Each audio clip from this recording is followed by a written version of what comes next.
Hey guys, Tyler here. Like I talked about on the last episode, if you guys, in case you guys forgot or haven't heard it, we haven't recorded for a few weeks. So we had a lot to talk about. Went really long, so we broke up into two parts. This was actually the second episode we're releasing of the podcast session, but it's the first half of that podcast session, going over everything we played and why we've been absent the last few weeks. But once again, I want to apologize for the audio issues, and this one's going to end kind of abruptly just because that's where we cut it off at. We want to break up the news and everything else, so. Hope you guys enjoy this, and sorry once again for the audio issue, and hope to see you guys next time. Bye.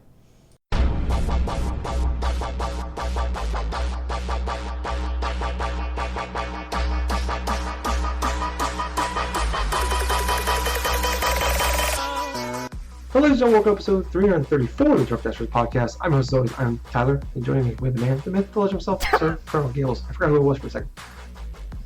It's been a while since we've done this. How are you, buddy? Oh man, I'm doing alright. To be perfectly honest with you, I am feeling a lot better. And I feel like I've just got through with just a major excursion inside gaming pretty much, because I have been mostly playing one game for over a month almost. Well, that's just the thing. Damn. When it comes to gaming, it's I always go to some of my go-tos, say your Pokemon games or your Mario games or whatever the hell that I feel like. I mean, there have been times I've been playing little bits of Rocket League here and there, and a little bit more of Dead by Daylight lately and stuff. But yeah, in the grand scheme of things and stuff, I just feel happy because I'm finished with one game tonight before we started recording. But, yeah, just focus on the positive stuff. But how have you been?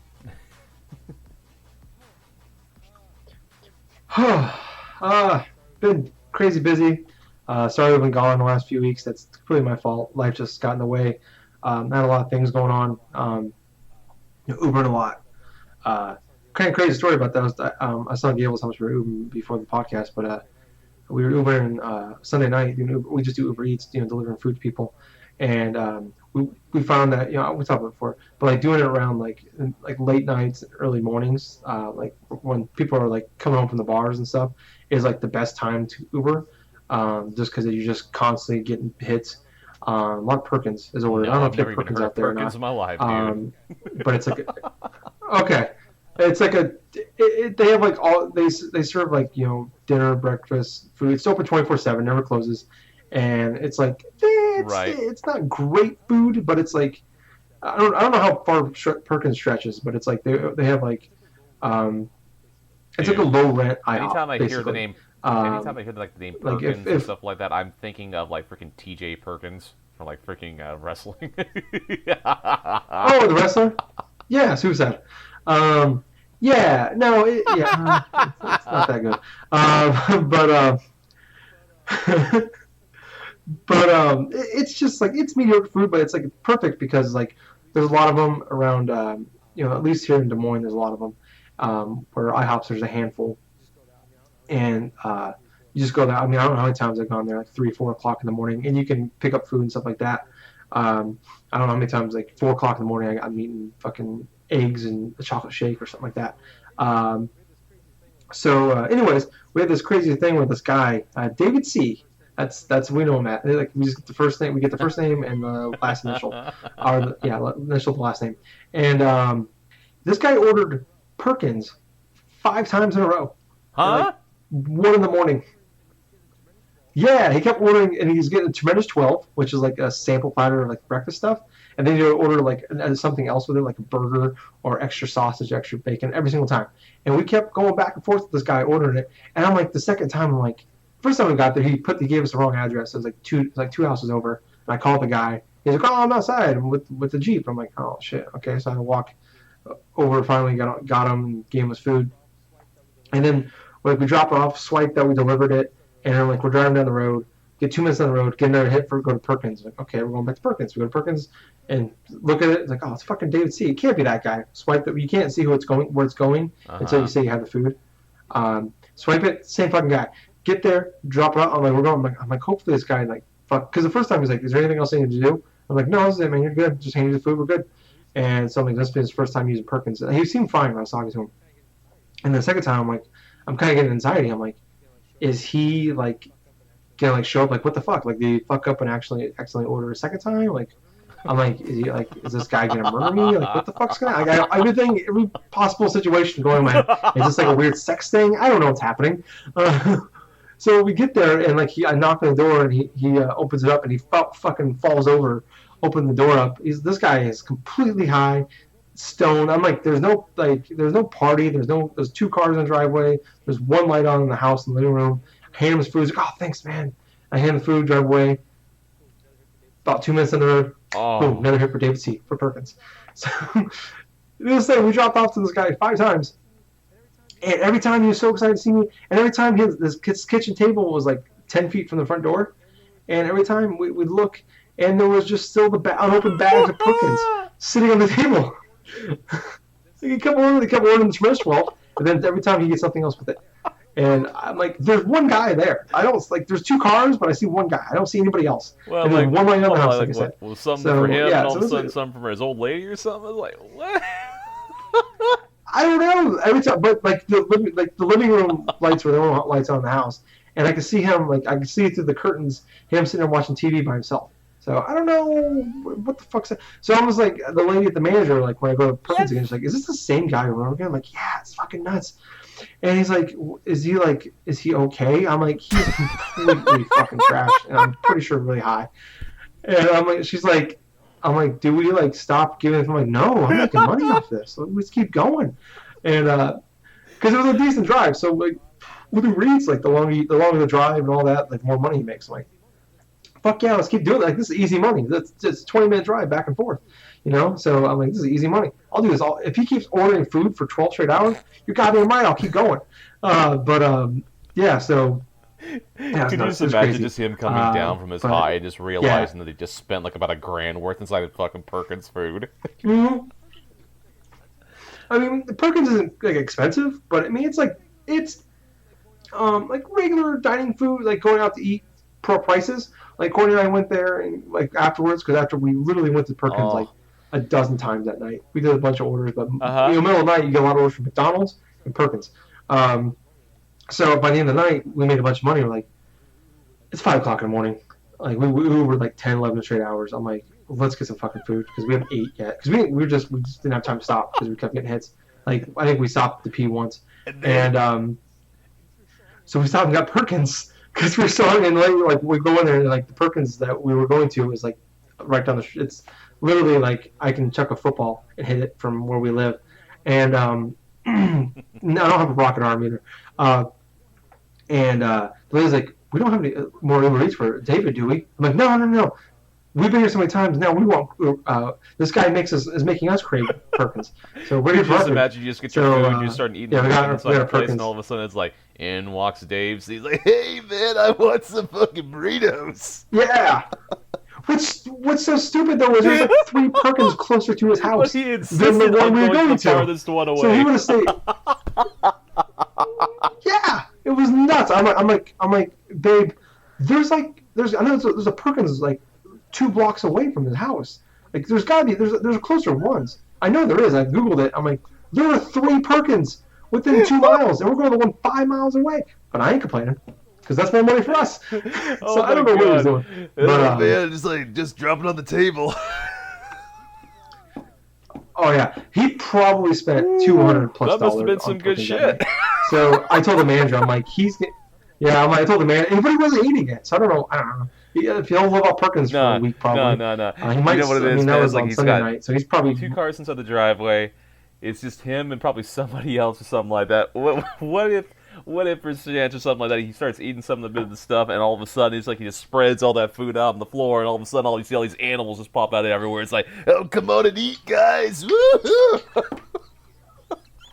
Ooh, yeah. I just hope his cat does actually sound like Macho Man Randy Savage. Ooh, yeah, meow. That'd be great. Yeah, you got the catnip eggnog, all right. I don't know why there's eggnog there. There's not eggnog, but that's what I had pop in my head. That's my eggnog. Yeah, so that was. I mean, there's been a But lot going dude, on. that Gables, is like a I have a few stories freaking to talk to you about. crazy story, and that's probably one of the best things I think I've heard all week. It's the Legend of Dave C. David C. David C. All right, that's the title. The Legend of David C. Legend of David. I'm David writing it C's in such a now, people, legend so I don't that forget. one Cause I'll night he forget got tomorrow. so high he Um, ordered Perkins 5 times in a row. 5 times, and that's just what we got. So who knows how many more times he They just ordered know him by fucking name. It's like, Perkins? oh, Like, David there's C. probably people in between there. Not gonna lie, I'm a little jealous that there was other Uber drivers that night dropping off food at David C. You just start getting into a freaking fight. It's like, no, no, man, we gotta. No, I'm the one that's gonna serve David C. Man, you can get off my block, man. I got this block. Yeah, we're we got an exclusive contract with David C. We got him on a Uber contract. Brand, okay, guys, come on, back off my territory. I peed on his house to mark my territory. Uber driver shows up. God damn it, Tyler. Oh man, what the hell's that smell? Oh Tyler's been here no. again. Fuck. Mm-hmm. I mean, Ubering is a competitive market, you know what I mean? But yeah, that was just last Sunday. I've done a lot of that shit in between there. Courtney and I went kayaking for the first time, like 3 weeks ago. That fucking Kayaking? sucks, Gables. The fact that you went out Yeah, it's kayaking, miserable. your pale ass is going inside the boat, trying to freaking row around and stuff. You're not even. You must have been so exhausted. Surprisingly, yes and no. Yeah. So you get Yeah. Gables, like the pale ass part, and then Courtney's like, "Oh, why don't you just like?" And a lot of people don't like that aren't like ginger or like me that don't get it. It's like, why don't you just go tanning or go stand out in the sun for a while? I'm like, motherfucker, I spent my whole a good chunk of my Yeah. childhood out playing basketball, fucking swimming, shooting hoops in the sun for summers and hours on end. All I do is like I tan a little bit. Don't get me wrong. There's an obvious difference in my arm and like my shoulder area as far as like where my t-shirt was like and my legs and everything like that. Motherfucker, I don't tan. Okay, I burn like a mother like really easily, very badly. It hurts, it blisters, it itches, and then I peel for like 2 weeks. I'm still peeling on my legs from this fucking thing. This was 3 weeks ago, Gabe. It was I didn't know you had that much it was. It was skin. 3 fucking weeks ago. And yeah, I know. I didn't know I did. But apparently, there's a lot of layers. Like, oh my god, gingers, ogres are a lot like onions. Okay, we have layers. But anyways, we went kayaking, and I have this really expensive. I paid like $20 for this little bottle of sunscreen in Vegas last year because I was stupid and went to Vegas without sunscreen. And but I got like the best shit you can buy, and it worked tremendously, really well. I was there for 4 days. We went to this, and we went with the I just call them the in-laws because I just don't want to say it's just her mom and dad. It's in-laws. Anyways, so we went with them, and her dad's been a few times and stuff like that. Her stepmom, mom, whatever you want to call her, has gone a bunch of times. But she always says like there's like two links to it. I went to this place in Boone, Iowa. It's like 45 minutes away from where we live, 45 minutes an hour. And there's like two links. There's like there's a 7 or 8 mile one. That's the short one. And then there's the long one that's 15 miles. But she's only ever done the short one. And so this time she wanted to do the long one. And she didn't realize this was our first time doing it. And I'm like, in my head, I'm just like, I've met her like a dozen times before. I'm like, have you seen what I look like? Does it look like I do a lot of outside activities if I have to? Fuck no. I am, like, when I was a kid, I loved going outside and doing, like, activities. I'm fucking 30, 50, 60 pounds heavier than I was when I was a teenager, early 20s. And fuck that. Like, I have a TV and air conditioning and a bed and a couch here. This is better than that shit. But anyways, that's just in my head. So she's like, we're going to do the long one. I'm like, okay, fine, whatever. It can't be that bad. So at that point, I looked it up. I'm like, oh, fuck, 15 miles? Like, shit. So anyways, we get there. I'm like, I probably look like I just jumped in a vat of marshmallow fluff at this point already going into it with the amount of sunscreen I put on, and I was just lathering it on throughout the day. The key is layers, guys, and constantly putting it on. So I don't have like any, like, I don't have swim trunks. I don't have like any. So I'm wearing a hat, a regular T-shirt, and some just shorts I have, and my fucking Pumas. And so the problem is we had a lot of rain this summer. Like we had a lot of rain in like May, but this is this is late August now. So we get there, and the guy's like, "Oh, it's like, how deep is the river we're going on?" He's like, "Oh, you can walk like 70% of it." I'm like, "Oh, great, cool." Because I'm not the strongest swimmer in the world, so I'm like, I'm gonna fucking die today, is what I'm thinking.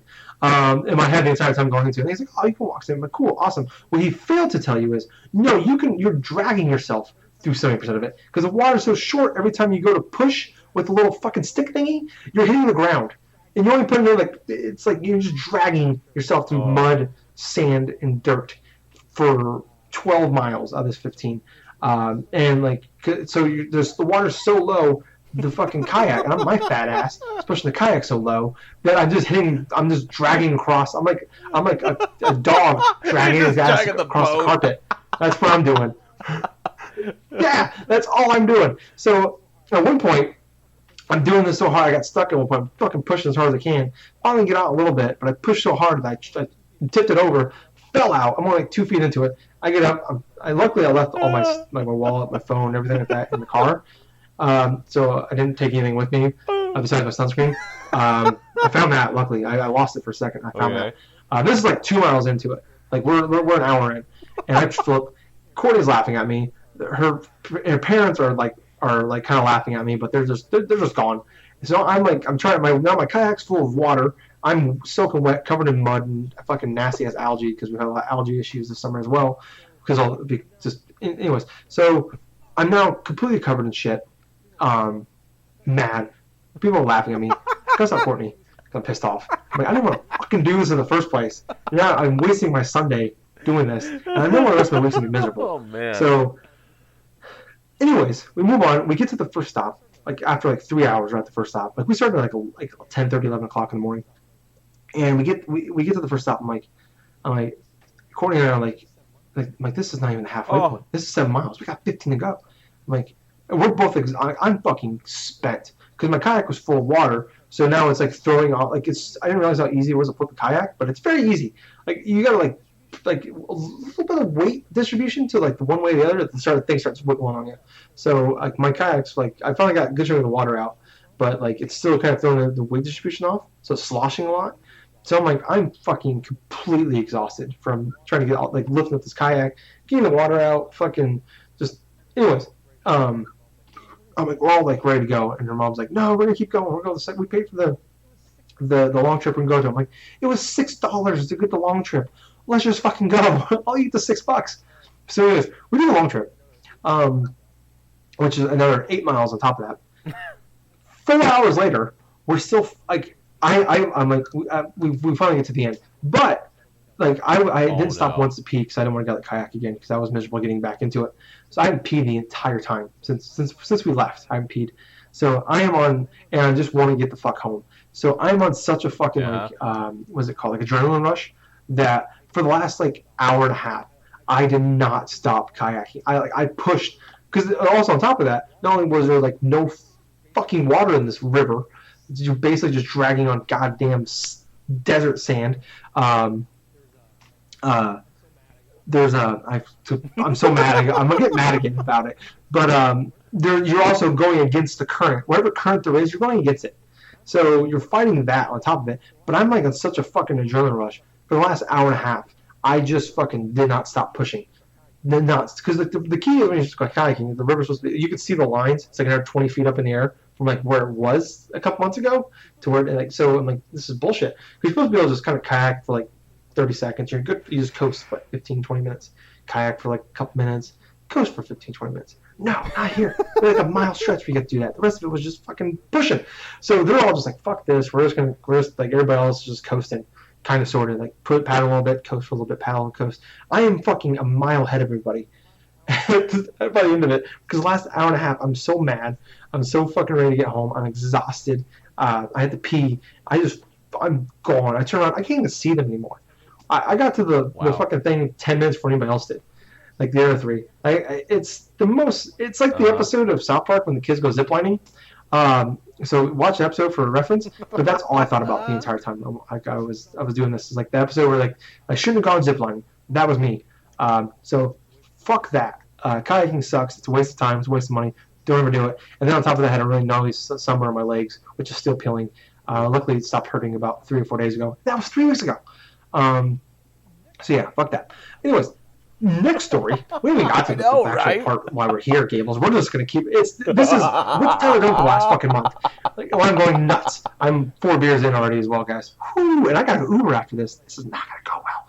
Courtney's gonna be home in like an hour and a half, and I'm getting kind of drunk. Oh no. This is fun. I'm having fun, Gables. I needed this. So, anyways, it's just Tyler rant time. So, moving on. So, one of my best friends, Yeah. Will, is getting married, or did get married. This was 2 weekends ago, and so and I'm in the wedding. I'm an usher. So there's like so it was great. I haven't seen my friends much over this course of this year. And a couple friends I don't, some of the friends you don't see very often, but even like Justin was there. Tim, who's one of my good friends for almost 20 years, was the best man. A lot of people I see every so often, and then Will, who I've known since I was in 6th grade. So he was getting married. I was an usher in it. So we had last Friday night, we had the rehearsal. So we got there. Both families come from a pretty good, they're not super rich, but they have money, and they come from really good families. So I knew this place. I knew it was gonna be big. I knew it was gonna be a big wedding. It was gonna be really nice and stuff like that. I went there, blown away. Beautiful, beautiful place. It was like this winery, the vineyard and winery and stuff like that. This is big red barn. It was outside. The wedding it was absolutely gorgeous. But we had the rehearsal. It was great seeing everybody. I haven't seen a lot of them in a long time. And so we had the rehearsal, and I bumped, met the other usher who was ushering with me. I had no idea what usher was. I just kept assuming I was usher, the singer, the entire time for the last 6 months, as he told me. That's what I was going to be doing. I didn't search. I like simple Google search would explain a lot, but I didn't do that. So we had the rehearsal, and it was this blew me away, this place. But anyways, we had a bunch of drinks that night. We didn't realize it. So Gables, Will was really bad at giving you information and telling you things in advance. Yeah. So we all the wedding was at 5 o'clock. So we all assumed we had to be there a couple hours early, so get ready and get dressed because we're just wearing some really nice jeans. They got us all jeans to wear and like a little nice shirt with a vest to wear. Kind of fun. We had to be there at 11 o'clock in the morning on Saturday. Well, we all went out and went to had a bonfire that night. All the groomsmen, Will himself, and the usher, and then some of the girlfriends and wives were there.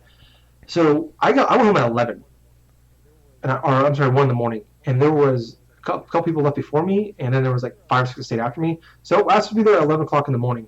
I left at 1, came home, very drunk, and then go to bed 3 in the morning, got up, still kind of fucked up, not in the best shape. Got there. I was 15 minutes late, Gables.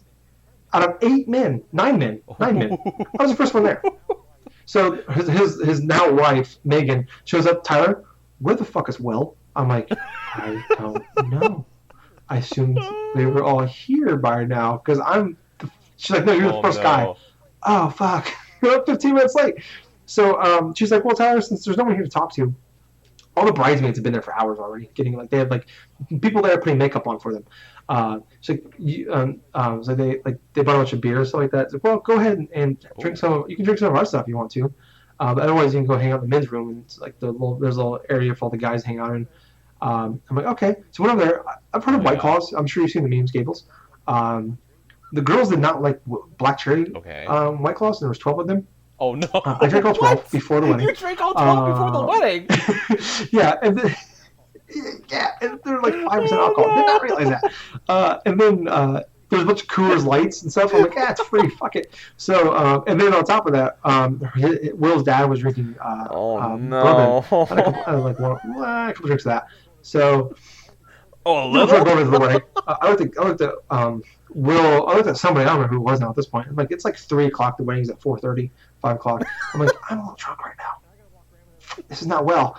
And I got to walk Grandma down the aisle, which I warned Grandma the night before at the rehearsal that you might be walking me down the aisle.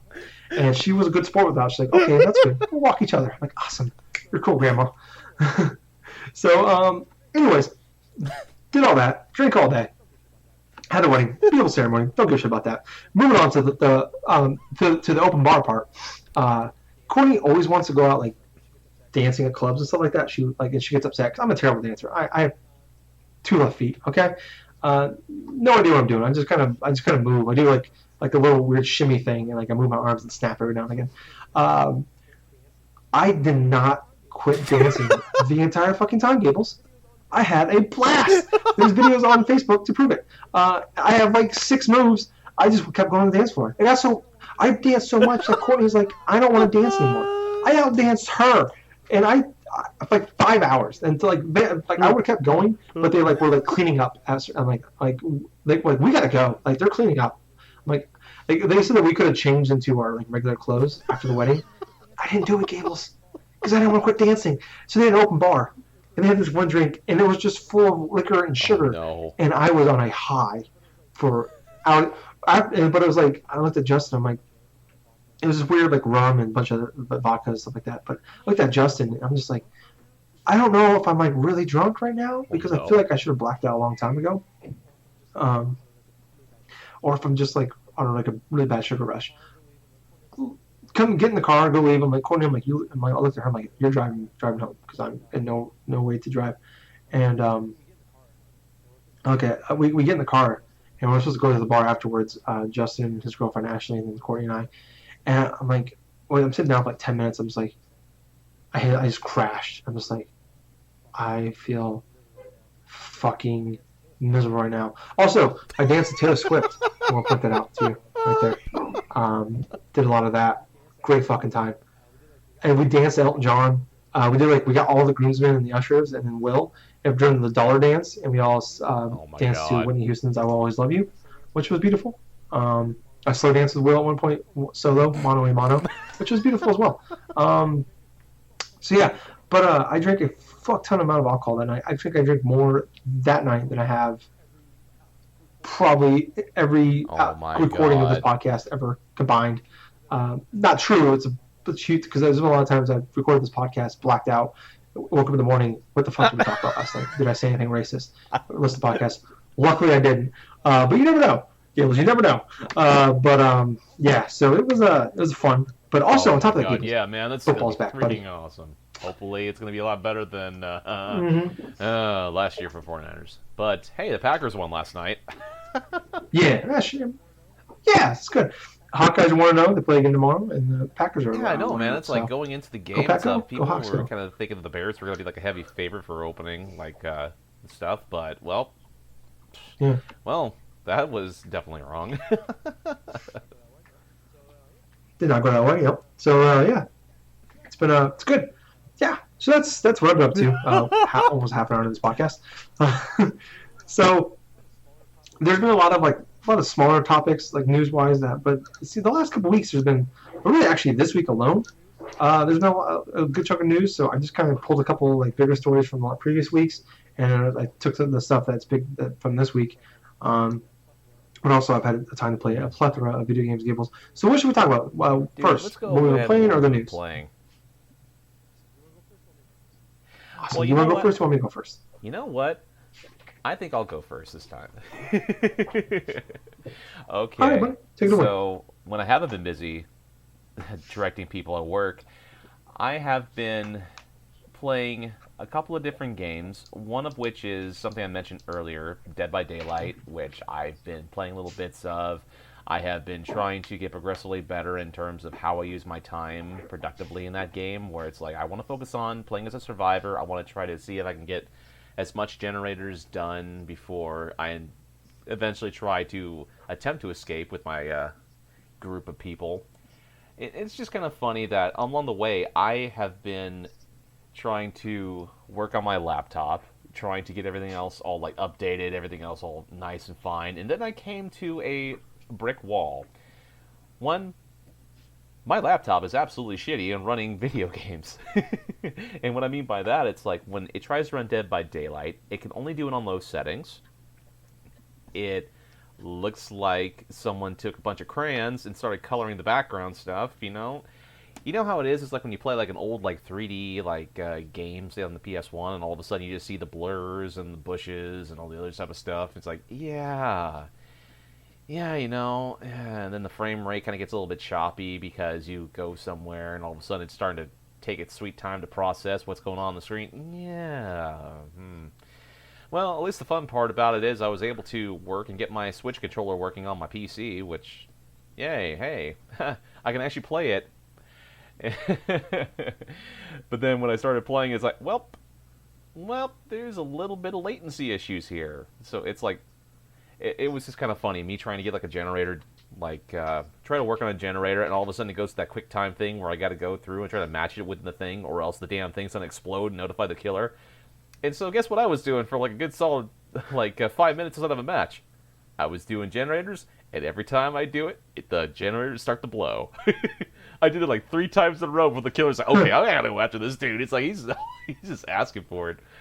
But I alternated between playing Dead by Daylight on Steam and on PS4, but yeah, it's just one of those games where I just started to get a new appreciation of playing it, honestly, because it's fun in its concept where I can either play as a killer or as like a survivor and stuff, and I've been more or less focusing on the objectives in terms of that retrospect instead of like focusing on escaping. Because here's the thing: you earn a specific amount of points when you're playing that game, and that's used to unlock skills or other types of perks or some inside your blood web tree.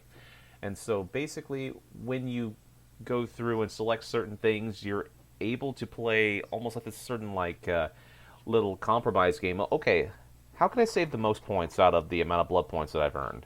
And so you figure out ways to try to trick the whole system in the blood web stuff and giving you what you want, pretty much. So basically, there's like another element inside the blood web tree where it's like you have this kind of like dark sort of well, honestly, this is going to be a bit of an old reference, obviously. So it's like you have this freaking darkness thing, right? And it's like it just starts locking down certain bits and portions of the blood web, and you got to go through and focus upon what you want to get first. So the first thing I do is I initially go to any perks that are readily available. If I have enough points just to go and get one of the perks that I want first, I do that. And then quintessentially, after about 5 or 6 times, the darkness comes in and starts locking down certain bits of the web. And so that's how you level up in that game, by the way, where it's like if you match all of this specific like a tree, you level up and do this and do that. And because if you get to like a specific level or something, you can actually pass on certain abilities or traits onto like the next like any other type of survivors. You got like 3 teachable perks for each character, and there's like almost like about 15 characters. There's like characters from like Left 4 Dead. There's like characters from like Ash of Evil Dead. There's like all various killers. Let's say like Freddy Krueger, and then like Michael Myers, and even more recently that Demogorgon from Stranger Things is going to be making a good like appearance pretty soon. And there's even the Scream killer, the dude with the Scream mask and all this other stuff. So there are a bunch of like new interesting perks and all this other stuff. Dude, the game even has like the DLC from the movie Saw with a freaking Jigsaw and the whole various things. So basically, like with Jigsaw, if you play a map with like a Jigsaw killer and stuff like that, he has these little freaking time little bombs and all this other stuff, that are like plugged into their like little timers, and you got to defuse like some of the ones in order even before you got to go to the generators, and that can be a little bit tense and stuff. But there was that. But the meat and potatoes of what I have been playing is a game that I haven't mentioned before playing on this podcast, and that's Fire Emblem Three Houses.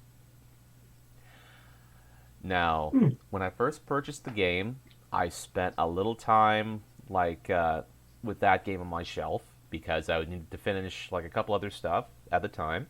When I got around to it, I started just delving into it, and I started, getting kind of warmed up to it a little bit because how it's structured is you have this whole school setting, this kind of this basically kind of like a school setting similar to how you would go through a game like say Persona or any other type of open world games where it's like, okay, you got to build social links with specific characters in order to develop their skills, and then by how much of strength that you have between how much the strength of your bond with like a certain ally or a certain friend or something like that, the stats will grow better, you'll learn new techniques, you'll do this and do that.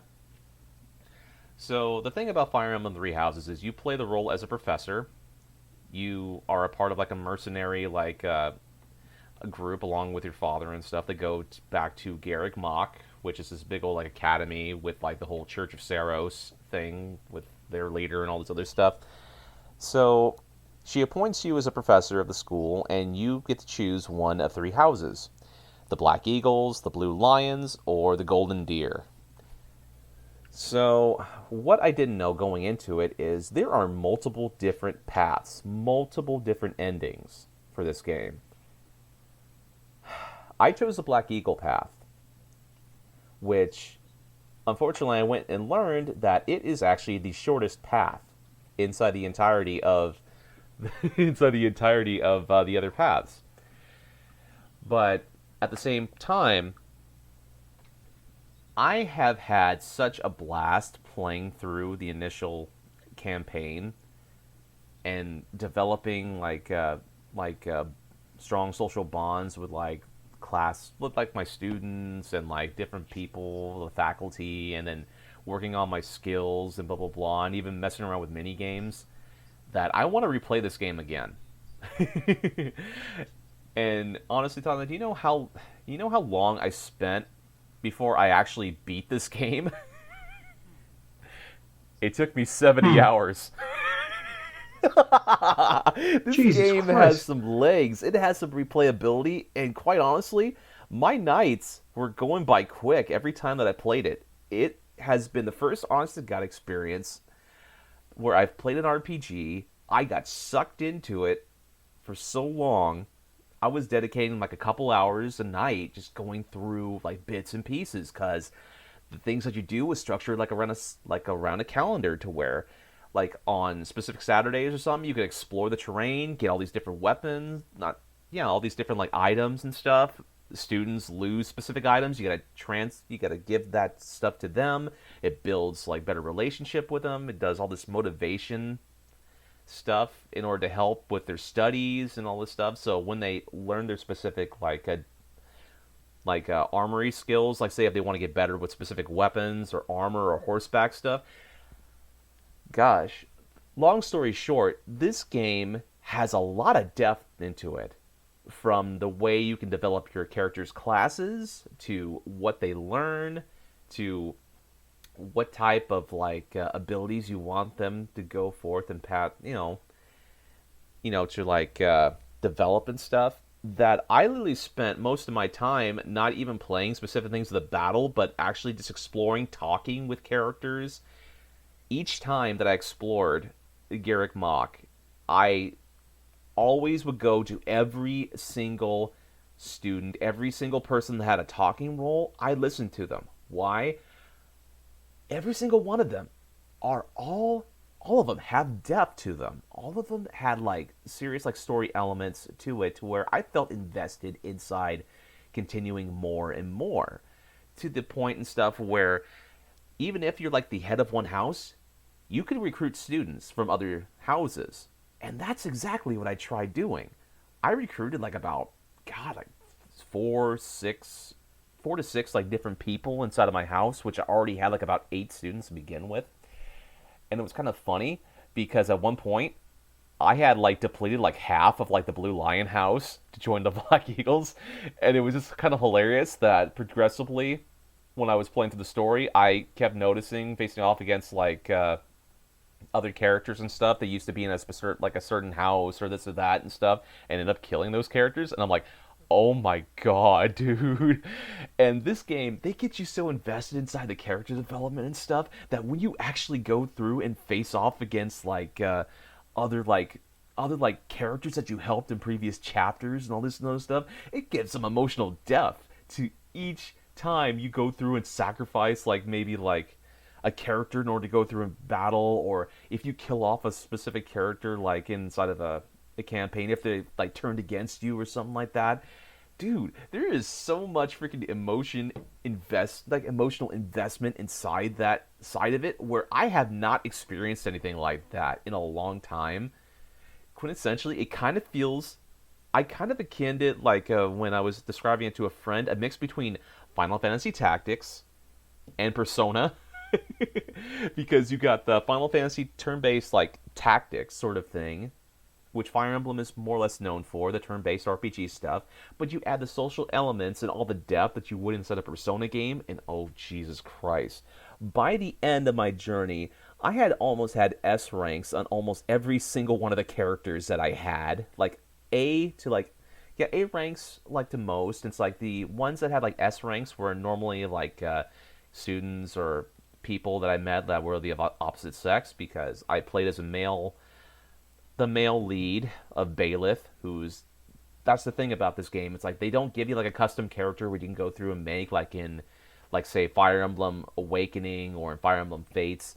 No, it's like a character that was already pre-made that you can choose either a male or female version of.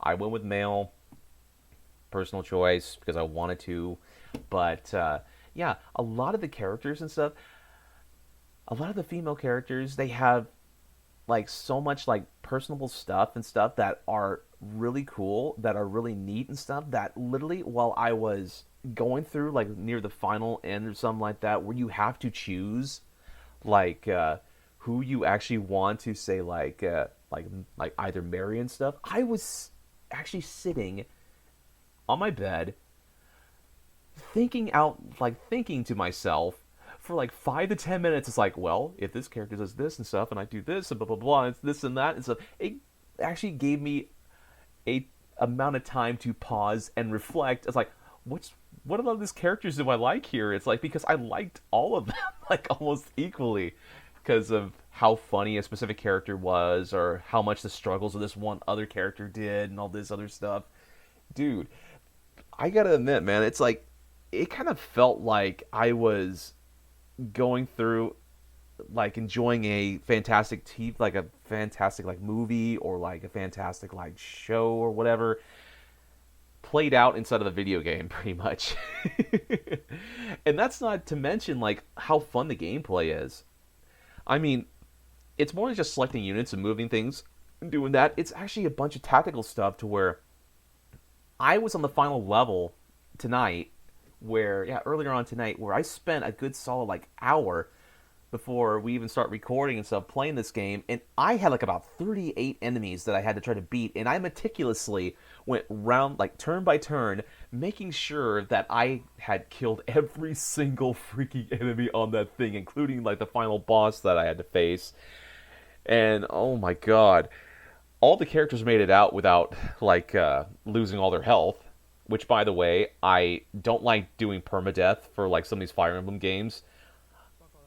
Dude, Fuck all that dude, bullshit. I I played hate doing XCOM. It's permadeath miserable. stuff. I tried it in Path of Radiance when I had it on the GameCube. I constantly had to reset because I was messing up. And so I turned that feature off when even I started the game. And still, even when I was on normal difficulty and stuff, some of those freaking parts of the game can be difficult. It can be. I didn't even set it on hard or anything, man. But it's like, I played this game so much, played through a lot of the like a lot of the like the auxiliary matches that don't take away from what you have to do per day. Which, yeah, by the way, that's pretty much how you improve in this game, like for your teacher, your professor skill and stuff, because you have so much time a day in order to get things accomplished from like training yourself to be a better professor or like establishing like certain relationship like social skills and stuff with your students in this. All of that all of that blew me away in a way where it's like when I first saw the trailer for Fire Emblem Three Houses when it was first introduced, I'm like, okay, this seems okay, you know? I mean, there wasn't much to show, this and that.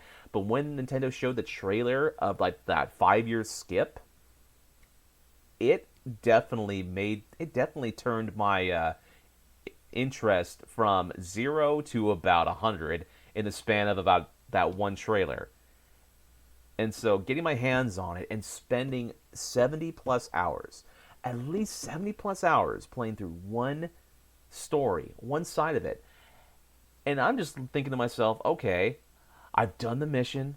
I chose who I wanted to marry and stuff, and it absolutely fit. I felt like I made the right decisions inside of, the ones that I would personally go through and base stuff off of, because there were certain story elements where I was kind of like, it was kind of gray. Like, it was like almost like a gray sort of moral decisions. Like, okay, do I choose this? Do I choose the other? But if I choose this way, then this person's going to be pissed at me. But if I go that way, everything else is going to fall into place, and it's going to be a lot harder for me to progress through the story. And it's like those type of decisions, man, it just made that game much more worthwhile and much more enjoyable. To now, since I've gotten the Black Eagle house out of the way and stuff, I want to go back and I want to try all the houses, all the other houses. I want to play through as the Blue Lions or like as the Golden Deer and stuff because all those characters from those houses, they're interesting too.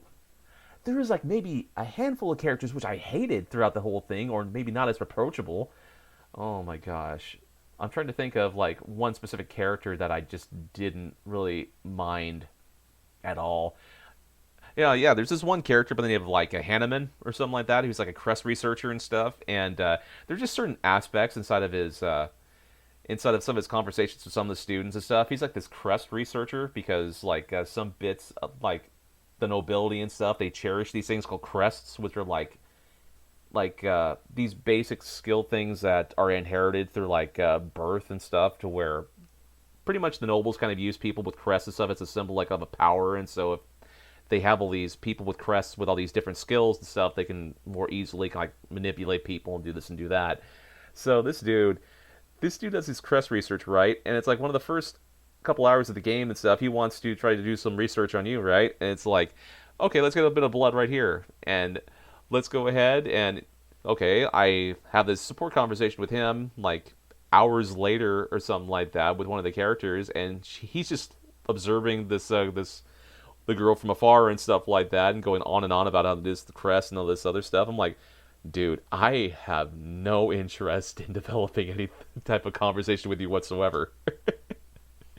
But my God, I tell you what, Tyler, if I would have told you at the start of this year that the game that I probably would have been more interested in playing this year, like it would have been like a Pokemon game. It probably would have been like anything else and stuff. But honestly, I don't think I'm going to top Fire Emblem Three Houses for the rest of this year, dude. I That's have awesome. I have That's awesome, not man. had that type of moment playing a game, like so many memorable moments, dude. And then choosing the final person that you can actually go through and like have like want to marry and this and that and stuff. It felt organic in the development because you've been through so much with these group of characters, these group of students, to where you form bonds and this that, you get to learn certain quirks, certain things and stuff, to where when you actually get to marry one of them and stuff, it feels heartfelt, it feels right, and it feels like it's a natural sort of like organic experience, not something that's like piss poor or like not well thought of at all. So I gotta say, bravo to Intelligent Systems. I mean, this is a fantastic game. It was definitely better than Fire Emblem Fates, like Birthright, that I played through like a couple years. I think it was like more like 3 years ago now on the 3DS. Awakening, man, Awakening's still a great game, but at the same point, this is better than Awakening. It has more depth. It has more things that can do. It doesn't have traditional things like a weapon triangle or whatsoever, but at least I could say all the characters that I did have a chance to meet and use and stuff were freaking useful. But yeah, That's awesome. dude, that's pretty much it for what I've been playing. But at the same point, I mean, I'm just satisfied. Yeah, I say 70 hours in a game. I don't think I put that many hours in dude, a game dude, since when you Madden find that in one years. game where it's So like you want to play it and you keep thinking about playing it, and then all of a sudden it's like you have to specifically make time so you want to play this game and stuff, even if you're going through and having so many hours a day devoted for like work and this and that, you know a game is special. I know what you mean. It's like, do I Yeah, sleep I've had late or do nights I and play this stuff video because game? I was I playing get this it. game. And I had to work the next day. I get it. But yeah. Oh yeah. You know what's special when it's like I gotta be up like 5 hours, but it's gonna keep going. I get it. I get it completely. That's awesome, man. I'm glad you found that. Those games, No, those games don't hit all the time. If you get one of those a I could year, say you're that the lucky. last time that I've Um, had like a y- similar experience to that. Oh my gosh. Oh my gosh. Last time I had an experience like that where it's like I just didn't want to stop playing it, I got to go back and say Persona 4 Golden when I played that through on the Vita back around 2013 because that hit a good stretch right there. Nice. And even Breath Yeah. of the Wild, when that released a few years ago, that had me hooked Yeah. as well. And I think I've spent more time playing Fire Emblem Three Houses than Breath of the Wild. Oh my god. Damn. Yeah. That's incredible. That's awesome, man. That's really cool. Oh boy, it's definitely worth a shot though. If you guys are like on the fence, those of you listening, if you have a Switch, if you want a game that's going to suck like about god, not like a few weeks but like maybe a few months of like completionist purposes or whatsoever and stuff, give this game a go. It is fantastic. Nice, dude. That's awesome. I'm glad you found that game because those games are rare. I haven't felt a game. I haven't been like hooked on a game or kind of felt the passion for a game like that probably since like Celeste my god, last that was a great winter. game too, and I know exactly what you're talking about. which we will Oh. which we will talk about later. But yes, that's awesome. Nope. Anything else you've been playing, Gables? All right. Okay. I'm gonna go peel fast. I'll be right back. Okay. All right, I'm back. Sorry, I had to Yeah, I hear you. I'm like 5 beers in. So. No.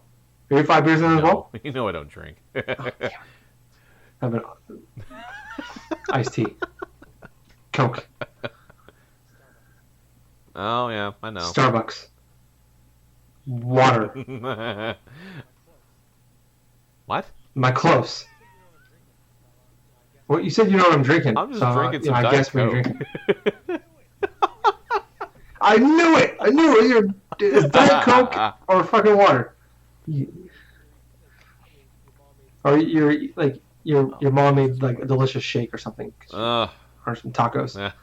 No, we had salad and we had some other roasted chicken tonight. Dude, rotisserie chicken is And it's awesome. Tino's Pizza. So. Yeah, it is. It's been a while since I've had that. It's the one nice thing of like living on your own, because I have no cooking ability whatsoever. So Courtney does like 90% cooking now. I can make a decent breakfast, but she's pretty good at like dinners and stuff. So thank God for that. She made some wings last week in the slow cooker. Still think about it, but it sucks. It was great. It was all good. Anyways, I'm gonna listen to this. Anyway. All right. Well, cool, Gails. I'm glad you've been playing some great games. But I have had the ability to play a plethora of games over the last couple weeks. So it was funny because like I was looking at like I've talked about it before. I have like a little notepad that I keep track of like the games I want to play, like the games I want to get this year. I bold them if I've already pre-ordered them. I type in where I pre-ordered them at because I've in the past accidentally bought a game 2-3 times because I forgot that from like I'll pre-order, I'll buy it digitally. I'll get on Amazon. I pre-ordered on Best Buy, so you get 3 copies of the game. You know, it's happened a couple times. So I started doing that, and then like I keep track of like my pile of shame because sometimes you buy too many games at once, or you forget you had a game, and oh shit, I bought this game 6 months ago. I played it, which I've done quite a bit over the years. But now that time is a little more precious when it comes to gaming for me. I've definitely been doing that. Keep track of it all. So my pile of shame has pretty crazy. It's been pretty crazy this year. I've actually really beaten one game this year. Mortal Kombat 11 going into the month of September. And there's only like a couple other games that I played this year that I'm like I really enjoyed. And I started thinking about game of the year and stuff like that for the podcast. I'm like, and all these games I have anxiety thinking about the games that play. On top of that, I'm like, fuck. We're going in the fall. There's a bunch of great games that I'm playing. November alone is crazy. But then I have all these games that like I bought like in February and March that I haven't even fucking touched yet. Or like Metro Exodus, been playing all summer. So finally, work has we stopped doing like 11-hour days. And we're back on. I just work like 9-hour days, which is great. We started doing it this week, and then Courtney started a new job. So on top of that, so she has to work like last week, and she had to work during the day. I had Friday off, and Saturday off last week, and she had to work during the days. So I'm like, I'm gonna do something I haven't done all year. And I'm just gonna fucking game out. I'm getting up early. I'm gonna go up to Starbucks. That's fucking 20 feet away from me. I'm gonna get myself a delicious salted caramel There you mocha go. frappuccino. That's only available in the fall time. And I'm gonna fucking game out all day until Yep. she gets home. And Gables, you goddamn right. That's what I did. There was like a little bit of a crash period after the Starbucks wore off. I'm back sleep for a couple hours. That's all I did Friday and Saturday. And then she came home from work on Saturday or Friday. Friday. Took like a 3 hour nap. Goddamn right. She put the headphones on. Playing out 3 fucking hours, Gables. Goddamn right I did. And then she's working. She's working nights for this month. And then in October she's gonna switch back to days. And then with me getting off at 3 instead of 5, I have a couple. I could sleep for a few hours, and then a couple hours, and then I'll eat, and then I eat goddamn right, Gables, game out. So that's what I've been doing this week. And I still Gables for the podcast. I'm pretty sure I played games more this week than I have almost all year combined. And that's not a too far-fetched of a statement to say for me.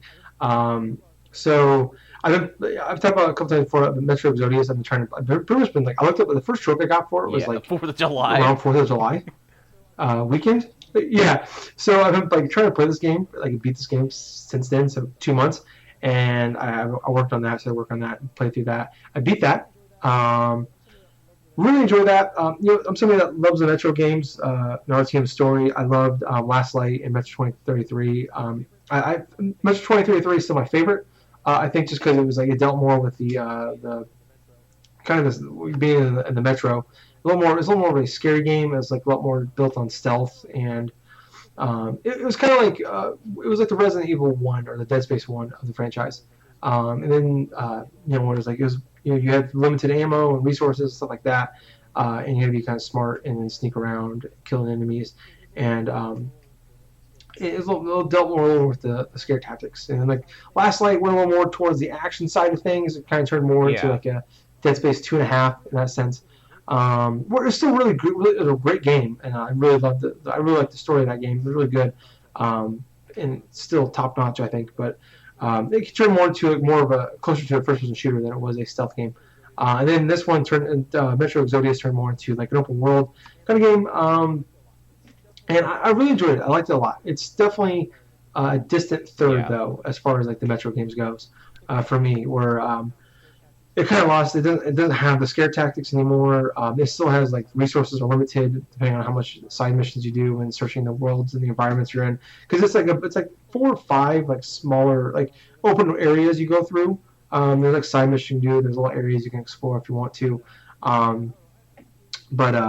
Yeah, I don't know. You in this one you find out like in the game like you're only limited. The first 2 games you're limited to Moscow. Like the first game you're mostly in the metro, and the second game you're in the metro and like underground, the subway area, and on like up on ground in Moscow, walk around on the actual turf or whatever you want to call it of Moscow.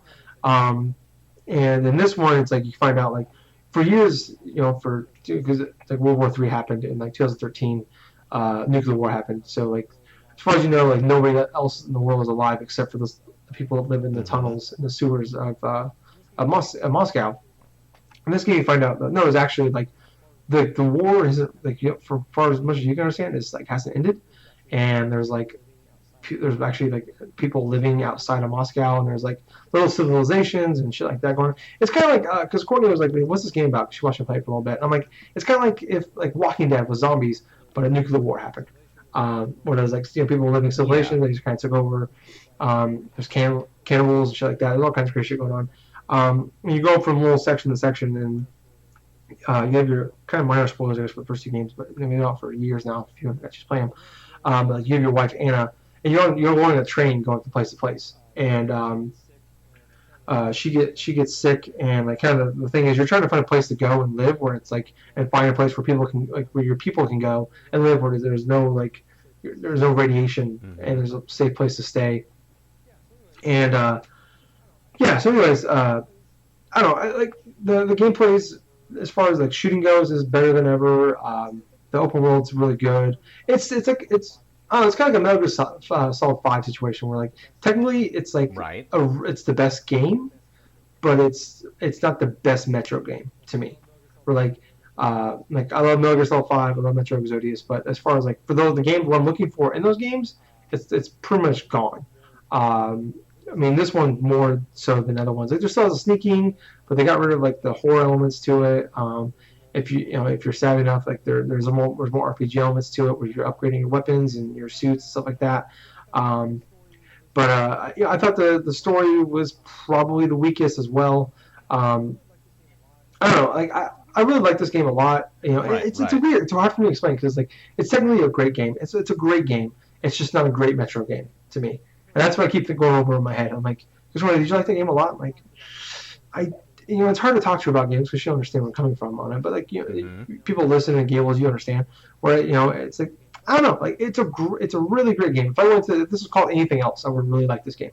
But coming into it as a Metro game, this was my Right. most anticipated game going in 2019, and it's just like it was Ah. definitely a letdown to me, coming from as a Metro fan. But I'm just trying to like find a balancing act where I'm trying to praise this game, but also kind of knock it. I'm trying to praise it as a great game, but knock it as a Metro game at the same time. But I don't know. I feel like they definitely do a good job. If like they kind of set it up so like you can go into this game without playing the other two. So it's kind of like a restart. It's weird because like Yeah. I think it's the final one in the trilogy, at least with the art team story. But it's also like kind of like they set it up so like anybody could jump into it at the same time.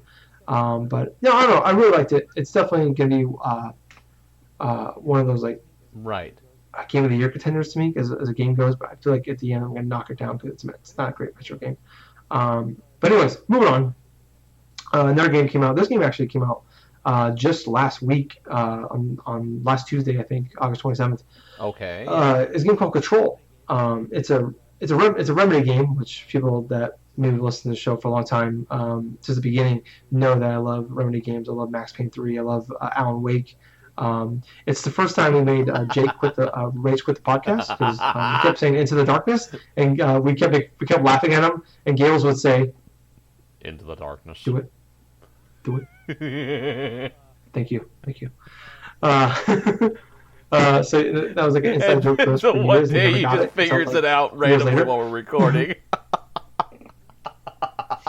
Hmm. Yeah, but to us, we laugh at it for years, and you had no idea what we were laughing at. But then I loved Alan Wake, and then Quantum Break was I think a highly underrated game that kind of just came and went. And I mean, if you got some negative publicity on some of the weird shit they did with the game on Xbox One, because it was like it kind of like there was supposed to be a Quantum Break TV show that tied into the game, and then like the TV show because Xbox One realized, oh shit, people want to play video games on their video game platforms, not watch television, and they changed things, they changed around. So Quantum Break just kind of like took this TV show they started filming and Yeah. compiled it into the game. But it was still a really good game. I liked it a lot. It was this kind of underrated game that kind of came away. But if you have Game Pass, fucking play that game. It's really good. So I've really enjoyed Remedy's games they've made over the last decade or so. So this is the next one. This one you play as Jesse Faden, I believe is what his name is. And I beat this game and I had no fucking clue what's happening. But I still really like this game. Like, as far as like, much like a Metro Exodius, like the gameplay is the shooting and everything like that is really tight. I love. So she has like. So basically, the story is like you get to like your brother was taken by the Federal Bureau of Control like 17 years ago. She's trying to find them, and like there's this hidden government agency, and it starts off with her finding where the place is at. And she gets there, and this thing called the Hiss is taking over, and it's like controlling people's minds and taking over, and you get like, to fight them. And like you're trying to figure out what happened to your brother here, and like she like has this weird, like conscious like thing she's talking to, and she has no idea what's going on with it. And anyways, some weird things happen, and she ends up becoming the director of the bureau. And like this is all in the first like 20 minutes of the game. And it's just as much. It's like a Metroidvania where like you kind of go through the same areas over and over again, but things open up as you progress through the game. Get new abilities. You get there's doors that you can't open before, they can open later. But it's a really good game. I like this game a lot. It's probably my least favorite of the last three Remedy games. If you think about Quantum Break and Alan Wake, but it's still a really good game. I like this one quite a bit. So throughout it, so kind of what she has like you have those guns that you have, and you can like later on there's different weapons you can make. Like you can make shotguns, snipers, things like that, rifles. But she also has like telekinesis powers where she can move things with her mind, and like she has a dash ability. She can like do a levitation ability, and there's other abilities that you can unlock throughout the game. My kind of some of the complaints I have is like they don't do a good job of like explaining something like the RPG mechanics of it, where you can upgrade your weapons or upgrade your abilities. Where like I didn't realize I can do this until like there's 10 missions in the game. I was on mission 4 before I realized I had like 15 ability points that I had to use, and then like, oh shit, I have all these like there's all these like little chest things that you can open up, and I'm like, what are these things for? And there's like little like things you can add to your guns that make them more powerful. And I knew about that, but I didn't realize you can like the things you can find in these chests as well. Like you can use to upgrade your weapons or make new weapons. So it does a kind of a poor job of explaining things to you and how like there's control points you unlock throughout which you can fast travel through. And in that fast point, when you're going to fast travel, you can like that's where you go to upgrade your abilities or upgrade your weapons and things like that. And I didn't know about any of this. The game does a bad job of explaining that to you, and some like it's kind of the gameplay mechanics overall. But I don't know. I really enjoyed it a lot. Like the story, like I said, it doesn't make a lot of sense to me. But there's a lot of like you find like newspaper clippings or like little, like every other game you find. Like there's little like reports you can find, you can read. I didn't do a lot of that. I just wasn't invested that much in the world to want to dive more into that, like the Alan Wake world was, or Quantum Break, where like I want to know more about what the fuck's going on, especially Alan Wake. In this game, there's like TV shows you can find, like VCRs and like tape recordings you can listen to and watch. And this one, it didn't really suck me in as much as the other games had in the past. But yeah, I don't know. Like I said, I really liked it. There's definitely some other issues where something I forgot actually talking about Metro. That game has a lot of like bugs and like graphical issues where like frame rate drops really bad. People like enemies and stuff like that clipping through the world. The entire time I played the game in the open worlds, like all 4 sides, it was like Truman Show where like you can see the walls, like where like you're supposed to see off in the distance, but you can literally see like the walls of like the world you're in. Like it looked like a giant like billboard blocking off. Like I took a screenshot. I'll have to like post it on Facebook or Twitter or something like that because I don't know how to explain it better. But it was like Truman Show where like, he's like on the boat and he hits like the wall and the end of the world that they put him in, and that's what it looks like throughout the entire world.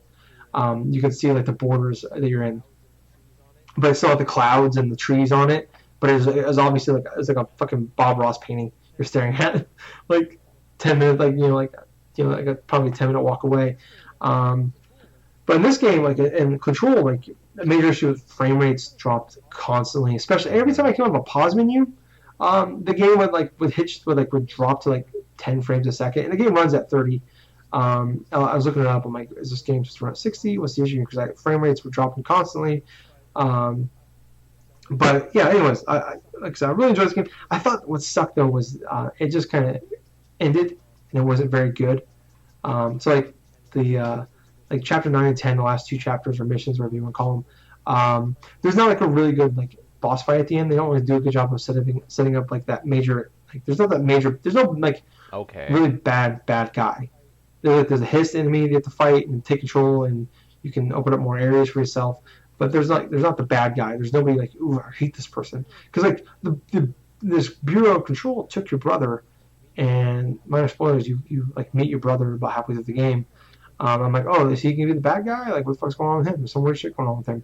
And then like there's that little weird person you're talking to your whole life that you don't know who the fuck the person is. And then just like, is that the bad guy in the end? And it's like, no, there's like no major like enemy, like you're trying to beat at the end. And it's like you just end up like the last 2 chapters is just a wave of bad guys for like an hour and a half. The last hour and a half of that game, 2 hours is just fighting a wave of enemies, and it just kind of ended. And I was like, oh, that kind of sucks. And I still have very like it doesn't. There's no like wrap up or anything like that. There's no like. But at the same time, it doesn't wrap up the story, but at the same time, it doesn't set up for a sequel. And Remedy doesn't usually do sequels, even though they own the rights to Alan Wake now, so maybe there will be an Alan Wake 2, I don't know. I thought overall it was a really good game. If you want to delve more into like the background of the what's going on in that world, it might be cool, but it just didn't engross me like it did. But I thought the gameplay alone and the powers that you had was really cool. I liked the game a lot. Next up, Today is Friday, September 6th, which Yep. means it's Gears 5 Day, Gables. Uh, so I've only played the first act. There's 4 acts in the game. Each act Oh, has a okay. set amount of chapters in it. I've only beat Act 1 so far today, but I'm someone that, I've talked about a lot in the past. Like Gears 1 and 2 to me were like, it was like a fun, like popcorn flick type of kind of game where it's like the Transformers or Fast and Furious. Like, I love Fast and Furious. I have no good argument as why I love these movies, but they're just fun to me. And that's what Gears 1 and 2 was to me, and Judgment was too. And Gears 3 was the first one that it was still more of like a Fast and Furious, but it kind of delved more into like the story and the characters, I thought. Um, but it was still in that middle road, like being a great like popcorn shooter game, and then like actually like considered like actually a pretty good story.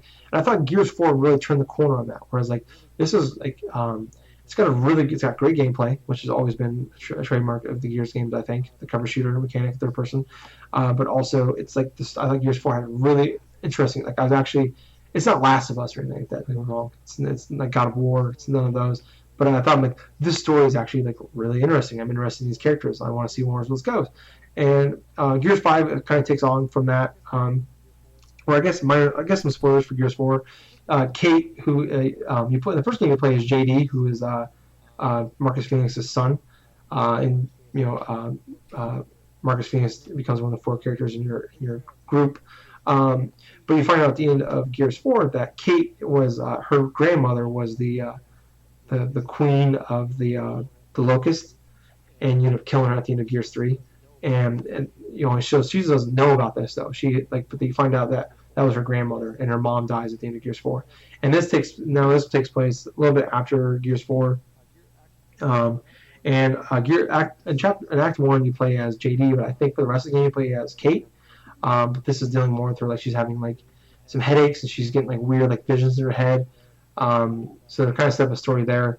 But so far, I mean, I think the story they did a good job of taking the last Gears 4 and 5 is done with the Coalition, like a group put together that all they do is make Gears games.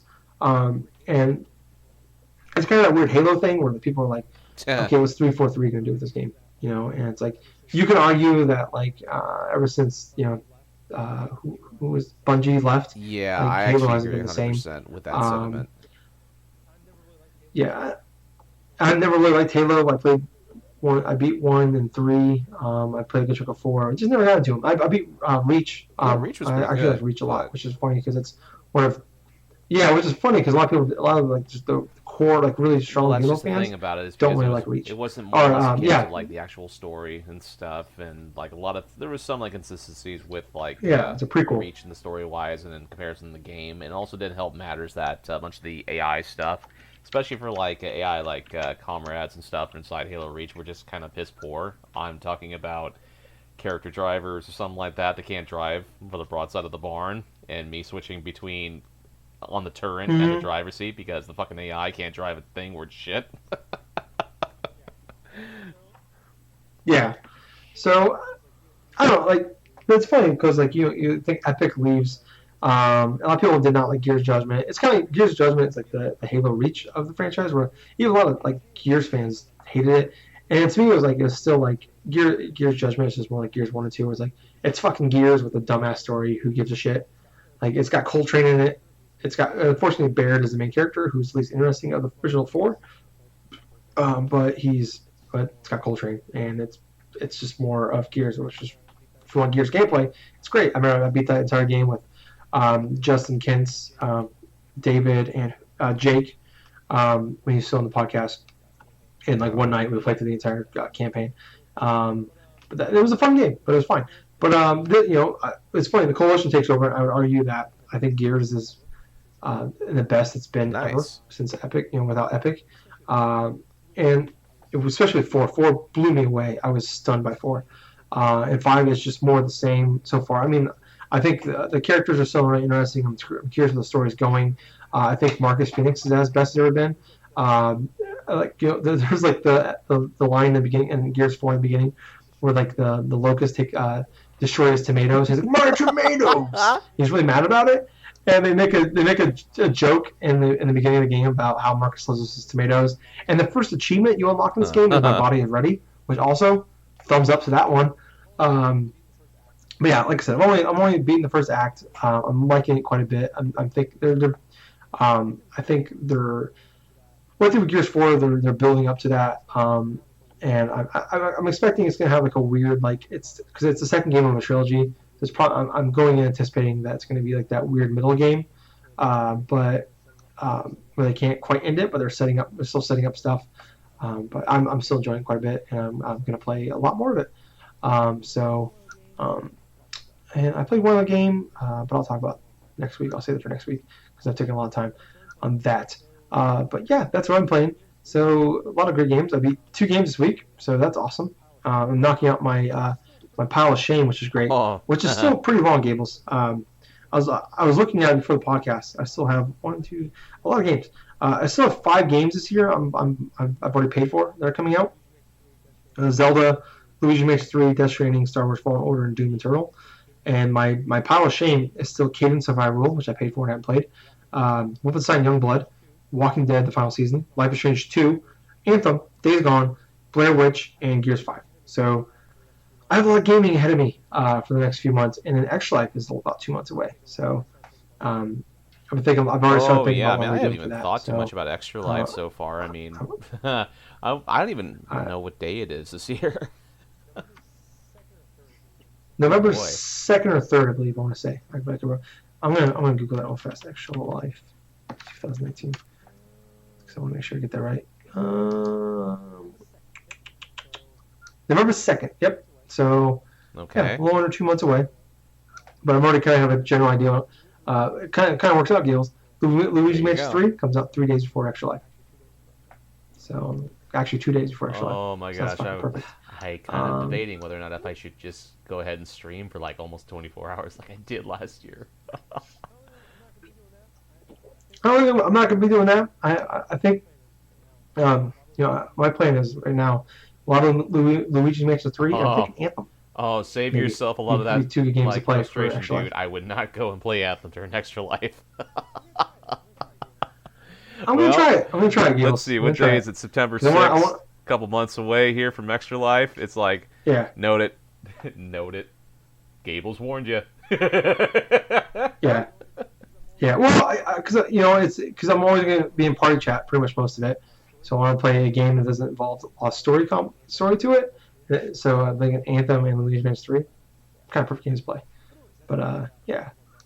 But anyways, that's a couple months out. We'll talk about that more as we get closer. Probably towards the end of the month. Next month we'll be talking your ears off about Extra Life.